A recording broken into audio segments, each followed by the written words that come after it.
Hello YouTube travelers, and welcome back to the Gentleman of Fortune channel, where today we're in Los Angeles' Tom Bradley International Terminal, braving certain danger to bring you up to speed on what traveling is like today.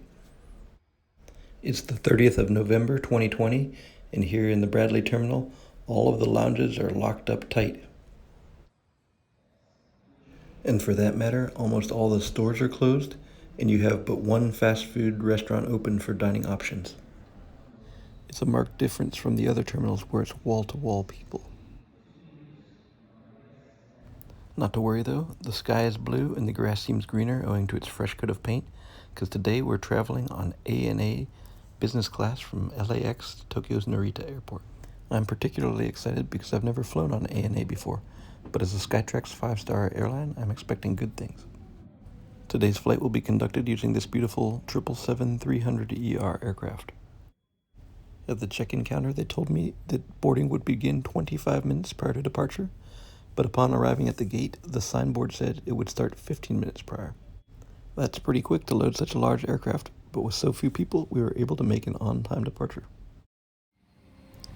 The seat map showed a total of 5 people in business class for this flight. The computer seat assignment algorithm and human nature biases towards filling from the front, so I booked myself a seat in the rear business mini cabin for a more private experience. ANA calls their new business class suite the Room. Here I am at my suite, 17A. Let's take a look around. The first things you'll notice are a large TV screen and an oversized seat. Here you can see the seat controls as well as the touchscreen hand controller for the entertainment system.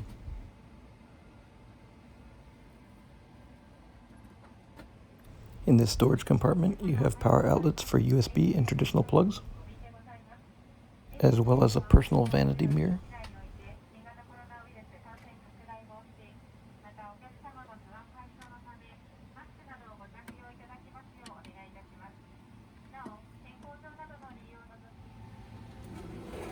The tray table pulls out from below the monitor for a large working and service area. I didn't even have time to finish exploring around the seat when a welcome drink was offered. I chose the sparkling wine. The window shades are controlled by a button below the window, allowing you to lower and raise a translucent and opaque shade. When I opened the tray table to reveal its full size, I could see evidence that it had been recently sanitized. Here's a look at the amenities that were waiting for me at the seat, all of which were safely sealed.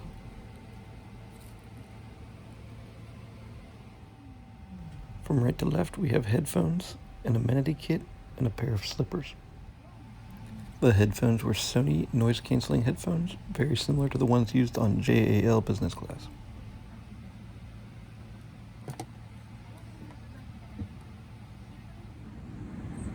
The amenity kit is presented in a pink Globetrotter clutch. When I asked, I was told that they don't have a ladies and gents version, there's just a single unisex one.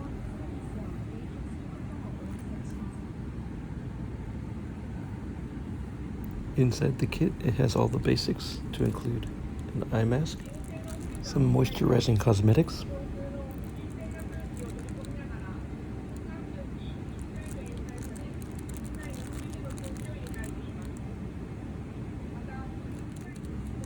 a bag of earplugs,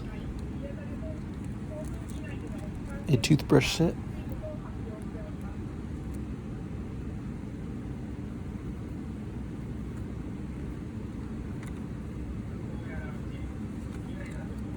and various advertising materials for the cosmetics company and the leather company.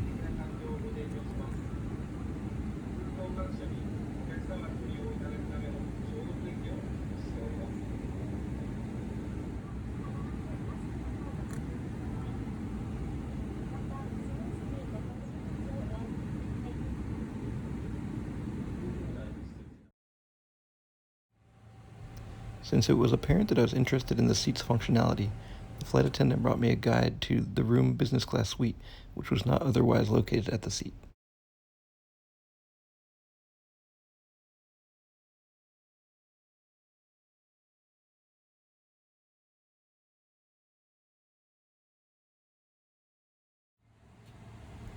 Additionally, she dropped off customs, immigration, and health documents that would be required for entry into Japan.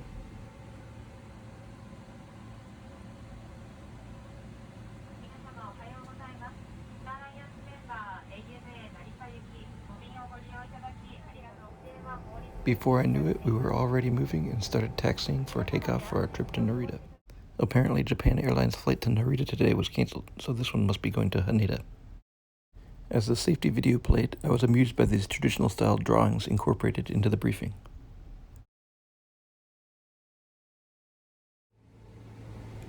On the taxi out, I was impressed by the super clarity of the forward-facing video camera. In front of us, you can see a JetBlue aircraft. And now here we go on our takeoff roll. You can even choose to show the flight data on the screen.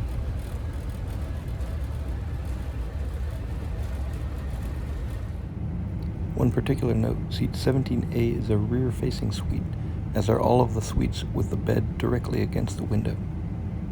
You can also get a sense for just how big the business class cabin is, as I'm almost behind the wing and there's still a few more rows.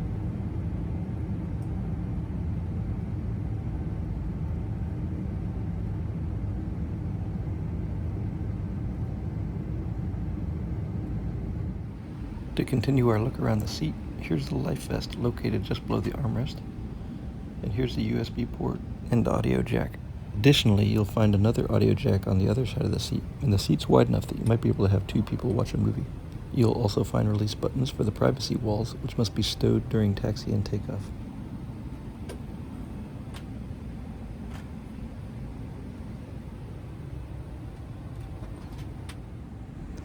And now here's a look at the menu. Remember, you can pause the video if you need more time to read any of the sections.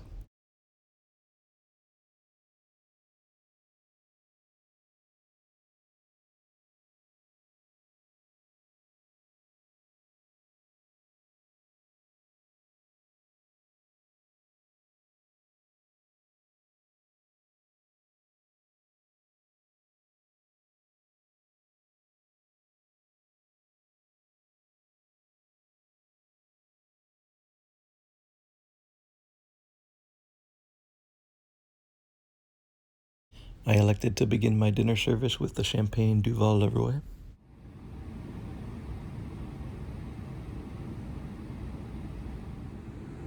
Shortly thereafter, I was presented with this amuse-bouche.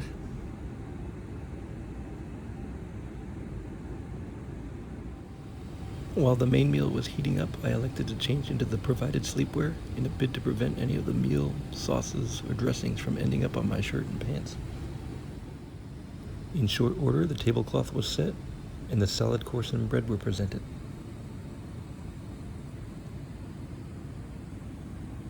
The salad was simple yet delicious.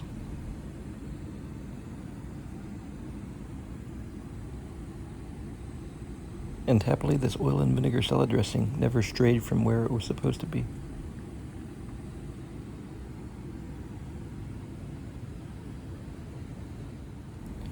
For my main course, I selected the Western meal with the Wagyu beef.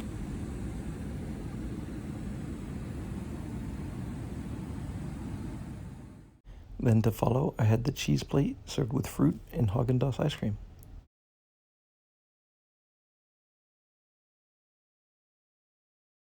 With the meal service complete, I took a look at the flight map to see exactly where we were in the world. The flight attendant helped transform the seat into a bed with a mattress pad, a blanket, and 2 pillows. It's worth noting that as you approach 6 feet in height, you'll be a little bit cramped in the bed, but there's more room if you sleep diagonally across the seat. Before I take my nap, here's a look at the lavatory, which should be my private facility, as the only passenger in the rear business mini cabin. Additionally, you'll note the traditional Japanese bidet controls. There's also some redundancy with the amenities that are provided in the kit. The onboard entertainment system has a responsive touchscreen with a decent selection of titles.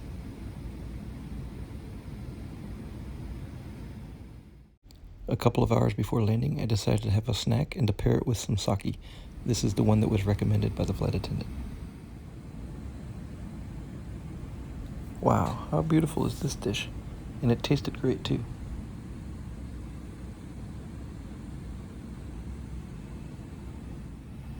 And this is some of the tastiest miso soup that I've had. I also tried the Daichi ramen, which was very tasty, with a tomato-based soup.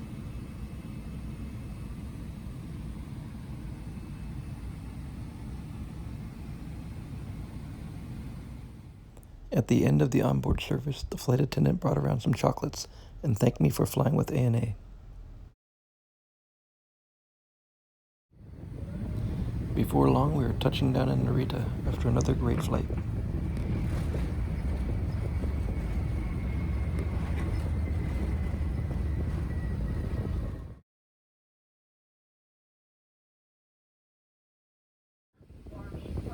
We had a short taxi to the gate, whereupon we had to wait until all the international transit passengers disembarked, and then people who were staying in Japan were allowed to get off the aircraft. We would end up parking in Terminal 1 next to the Flying Hanu. This is the penultimate Airbus A380 ever made, and is painted as a sleepy green sea turtle representing the green seas of Hawaii.